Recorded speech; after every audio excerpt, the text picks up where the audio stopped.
Civil courts are courts of general jurisdiction, and free access to the courts of general jurisdiction has to be readily inferred unless expressly or implicitly debarred. It is nobody's case that the civil court's jurisdiction is buried in the matter of adjudicating a dispute relating to possession or permanent injunction. It may be that the question of tenancy may crop up incidentally at the trial of the suit from the defense put up by the tenant setting up the claim of tenancy, or the tenant himself may came up with the suit for permanent injunction when his possession is threatened by the true owner. In Malappa versus Puttappa, a division bench of court was seized of a matter in which the plaintiff filed the suit for injunction, claiming to be in possession of the suit land in his capacity as tenant. Plea of tenancy was taken as a defense in a suit filed for permanent injunction. The division bench of this court, in examination whether the suit has to be buried under section 133, made the following pertinent observation. It follows that in order to decide the case on hand, it is absolutely necessary to decide the question whether the plaintiff is the tenant or not. For a just disposal of the case provides that when the question before the civil court is whether the person claiming to be in possession is or not a tenant of the suit land from prior to 1/3/2074, then the court shall stay such suit in so far as such question is concerned and refer the same for decision. Section 133 applies to all such cases irrespective of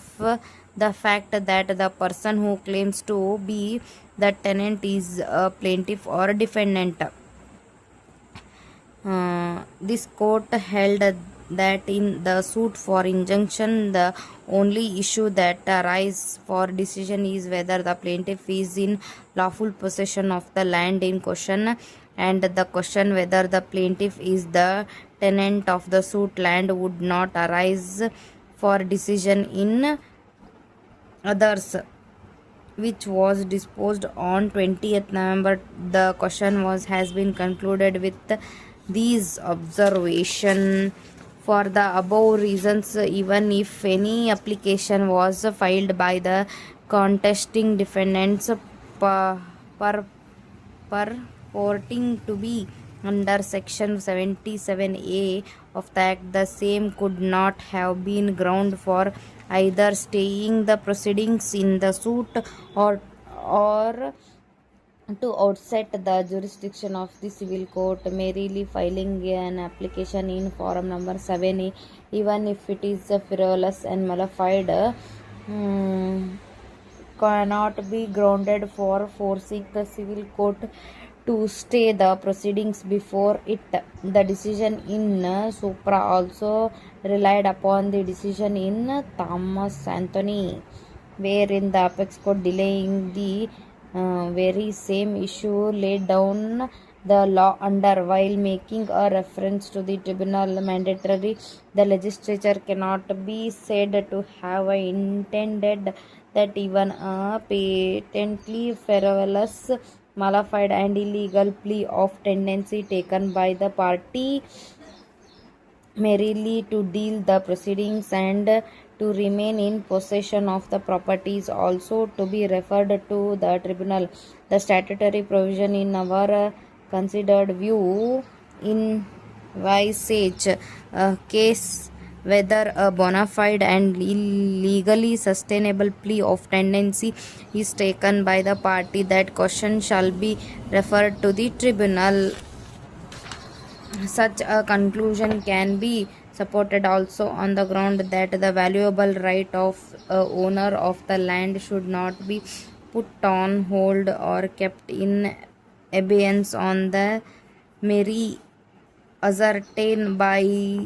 a defendant that he is a tenant of the suit land, that the decree of the civil court will not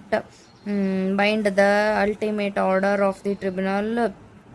bestowing on the tenant the occupancy right is not a circumstance that could be urged against the civil court adjudicating upon the question other than those the to decide by the tribunal coming up before it in an properly instituted suit. It is so because in the event of the land being declared as a tenant land by operations of law, the tenant land would vest in the government as on 1 to 1974, and any decree obtained by the plaintiff owner of the land against the defendant tenant would become invalid, and the right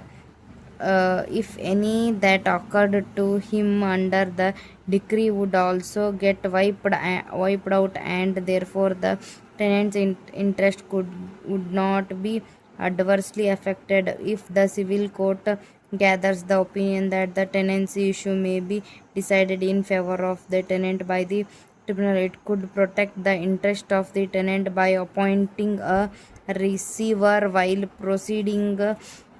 with a suit. The contrary putting of the adjudication of the claim made by the owner of the land is in a permanent injunction or possession for an unduly long period till the matter of tenancy is ultimately decided by the tribunal, and the appellant would work undue hardship on the rightful ownership of the land if the claim of the tenant is found to be untenable and ultimately rejected by the tribunal. For that event it would amount to denying to the rightful ownership the valuable right of protecting his possession from unwanted interference by a person having no right whatsoever over the land. Examined in this angle, the interest of the parties would be best served by the civil court adjudicating upon the question arising in a suit for permanent injunction or for possession, rather than by putting the